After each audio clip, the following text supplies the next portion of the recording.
Hey everybody, it's Craig Reddy here, and in this video we're doing a photo challenge with Josh, and it's natural light versus off-camera flash. Plus, we'll also be comparing the Canon 5D Mark IV versus the Nikon D850. For this series of shots, I was using the Godox AD600 Pro with the Westcott 36-inch Rapid Box XL with 2 layers of diffusion. My camera was the Nikon D850, and I was using the 105 f1.4 lens.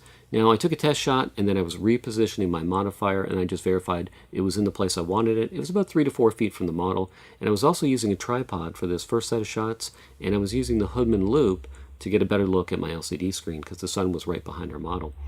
So I took a couple shots, and this one I quite liked, and what I did was I made the water a little more blue in Photoshop. So I did a little bit of Photoshop enhancing there. And then we tried to vary up the shots a little bit, so I asked her to remove her jacket, and then I decided to move away from the tripod. I found the tripod a little restrictive, so I started to move around a little bit more freely, you'll see in a second. And then it was just a matter of going through some different poses and really trying to work the scene, and really trying to get the exposure balanced in the background with the front exposure of the flash. That was the most challenging, but I was shooting in high-speed sync mode, so I was able to shoot at shutter speeds up to 8,000. So that made it a little bit easier to balance things. And Josh had a bit of a harder time with his natural light shots because he wasn't able to do that. Here's another shot, and I enhanced the water a little bit more in Photoshop. So Josh is up next with the Canon 5D Mark IV and natural light. Yeah, so as you can see here, I'm only using a reflector, no light, no nothing. It is a Westcott Photo Basics 5-in-1. It's the most durable one I've used over the years of me shooting. As Craig mentioned earlier, I am dealing with all of that sun over the tree line bouncing off the lake. And even in the in-camera footage, you're seeing a blowout of the light, and I was dealing a lot with that. I didn't really do anything with the water temperature or anything like that. I just kept it as is. I first experimented with a bit of white as the bounce light, so that I didn't want to make her too yellow, and I also want to try with the gold shot right here. The attempt is to cover the foreground with too much yellow, and so when I balance your skin tone back to regular, the water will look a little bit more blue. So these are two different ways of doing it. I think I was kind of hacking it from the front, and you were hacking from the back end. Now these are the shots from the next section over. We moved down the shoreline a bit, and again I was using the flash. Josh was going to be up next with the natural light. And the sun was going down. It was about maybe an hour before sunset. And then it was just a matter of getting that modifier in position and then going through a range of poses. So she started to go through a range of poses, and it was just a matter of me really capturing that right expression and that background. So I was trying to go for an undistracting background, and it's just the water you'll see in a shot coming up right here. I asked her to hold that pose once I saw her get one that I liked, and I said just hold it, and I took a couple shots, and I really got the background the way I wanted it, so you can see it's just the water in the background. And then I added a little lens flare and made the background a little more blue. And there's another shot here in the same location, and I'm just sort of inching up and down that hill so I can get those trees out of the shot. You'll see here's another one here, and that's just the water in the background, and a little bit of reflection of the trees in the water in the background. And then I decided to do a couple of headshots, so I just moved in a little closer. I was using the Nikon D850 with the 105 at f1.4. It was a matter of just going through a couple of range of, slightly turn your head this way, turn it that way, and it was just a matter of capturing that right expression and that right head tilt, and I think I got a pretty good image here, and the background was just darkened trees. So here I'm actually shooting with the sun below the tree line now, so I'm no longer dealing with all that bright glare. I'm only dealing with the glare from the sky, which is a lot less intense than the sun itself. And I wanted to go for more of that lazy, hazy summer evening look. So a lot of my photos will be a lot more warm tone, whereas I think Craig goes for a very water-themed color tone, I guess you could say, and both are different directions you can take with the same scene, so that just goes to show you didn't bring your flash ran out of batteries. It's not a complete wash. And I think most of these I didn't even use a reflector because the light levels behind her and the light levels in front of her was so similar that the shots looked really good right out of camera anyways, but because the way I was shooting, it kind of worked out because the 5D can pull more information from the highlights, whereas the Nikon can pull more from the shadows, right? All right, in this segment, we're going to go through a couple of images, and we're going to talk about maybe our thought process. I'll start with one of my favorite ones, and then we'll go to one of Josh's. We'll talk about some of the challenges shooting with natural light versus off-camera flash, and we'll talk about the different camera brands and whether we noticed a big difference or not in the two. So I'm going to call this one up here, and this one I quite like. I think it was a magical capture of just that right expression with her eyes, with her mouth, with her hands, and then it was just a matter of sort of toning that water. Like Josh said, he was more going for a warmer look. I like to shoot cooler. I like my images to be around 5200 Kelvin, and then I like to cool the background down even more than the subject.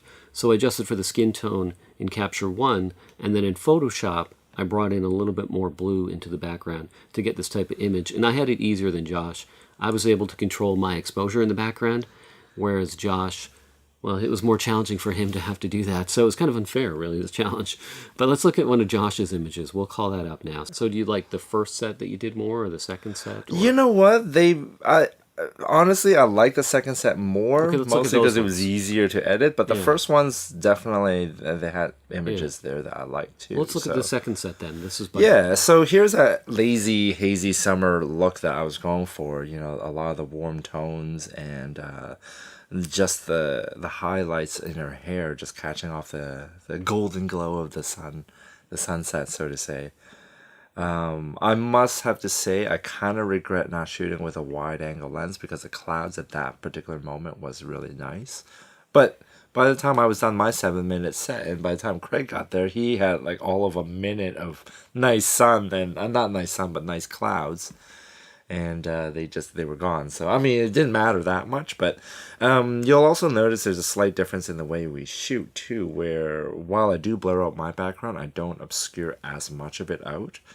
That's a stylistic choice, but for me, I'm in the event photographer mode where I shoot weddings, and I occasionally have these couples who spend a fortune on a really beautiful location, only for the photographer to blur out the background. And let's be honest, this is a beautiful lake. This is an absolutely amazing lake, and I felt like we should capture some of that in the background too, you know? Yeah, there's two approaches to that. I've had people say, well, it's a beautiful location. Why don't you show the background? And for me, a portrait is about the person, and that's my approach. So I try to make the background very minimal, but I also can understand Josh's opinion where if you're at a beautiful location, show that. And so partly the reason why I pick nice locations is for the video, because we're shooting wide angle for the video, we're panning around. So I want the video to be pleasing for the viewers at home. But as far as when it comes to the photos, I really want it to be about the person. So it's a combination of why I pick those locations, but don't show them in my images, which is kind of weird. But I kind of liked your approach, though. It depends on your client, really. Yeah. I mean, if your client is the model, then focus on obviously the person, the human element. Whereas weddings is sometimes a location thing too, right? A beautiful chapel with a beautiful dress and a beautiful tux, they should all just be in a beautiful photo together. Yeah, and as far as the Nikon versus the Canon, I didn't notice a huge difference. I think there's probably a noticeable maybe dynamic range with the Nikon. But as far as when I look at these images, even up close, they're both great cameras. So I don't think, one over the other really that much. I mean, it's like the difference between Lamborghini and Ferrari. They're both really fast cars. Yeah. And these are both really good cameras. I would have thought there would have been a more noticeable difference between the two, but I'm a little bit surprised. And I like the bokeh in Josh's shot. If you found these tips helpful, give us a thumbs up for this video. And also, let's hear your comments. What did you think of the natural light shots versus the flash shots? Did you see a difference between the Nikon and the Canon?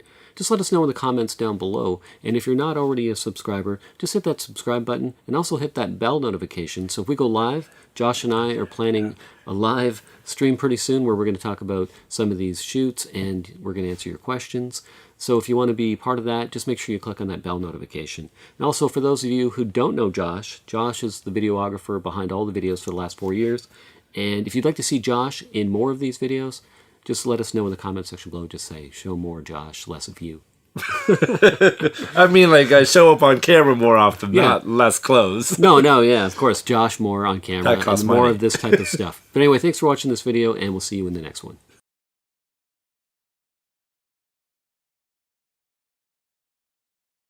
Hey everybody, it's Craig Richter here. In this video, we're doing a photo challenge with Josh, and it's natural light versus off-camera flash.